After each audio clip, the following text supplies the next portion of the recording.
Waqt intervista fuq is-sit Lovin Malta, l-Ambaxxatur tal-Palestina għal Malta, Fadja Ħananija, tenna li l-President tal-Parlament Ewropew u l-Europarlamentari Nazzjonalista Roberta Metsola qatt ma kkundannat l-attakki ħorox li ilu jwettaq Iżrael fuq il-Palestinjani fil-medda ta' Gaza sa mis-7 Ottubru tal-2023.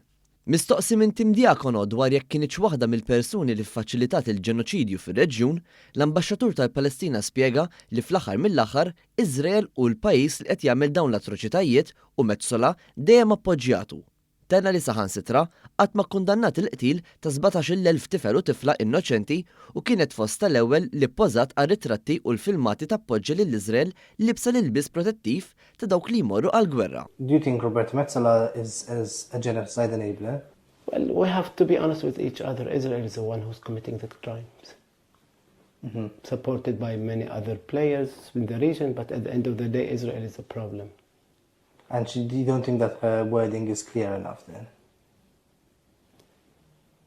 Well, she did not condemn the latest attacks of civilians in Gaza. She did not condemn the killing of the 17,000 children in Gaza lately.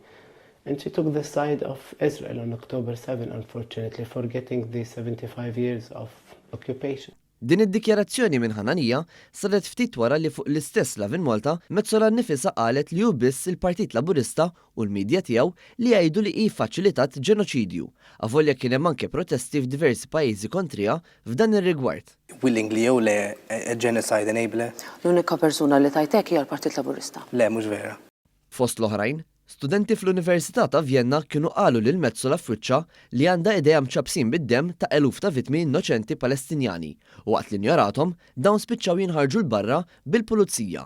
Din ma kienx l-unika kundanna u protesta kontrija, hekk kif fi protesti mifruxin madwar l-Ewropa kollha, inkluż barra l-Parlament Ewropew, ġiet akkużata li hi responsabbli għal massakru f'Gaza.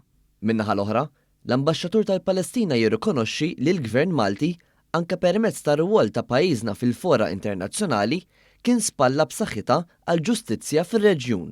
Well, Malta, to be honest, has been doing much for the Palestinian cause. The Prime Minister was the first to call for a ceasefire in Palestine, and he's been pushing for it since then. When Malta was part of the United Nations, member of the United Nations, they did so much work for Palestinians. They were the first to have the resolution to allow humanitarian aid to Gaza, 2712.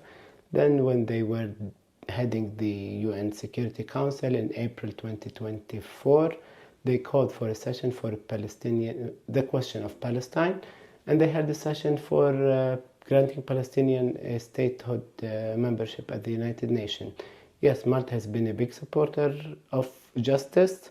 Sadan it-tant, waqt intervista fuq il-BBC, il-kap tal-Aġenzija għar-Refuġjati Palestinjani tal-Ġnus Magħquda din il-ġimgħa sostna l-fatt li Iżrael qed iċċaħħad milli jiddaħħlu l-ikel u provvisti oħrajn neċessarji f'Gaza ibis sarma oħra tal-gwerra daqskemm hi inumana.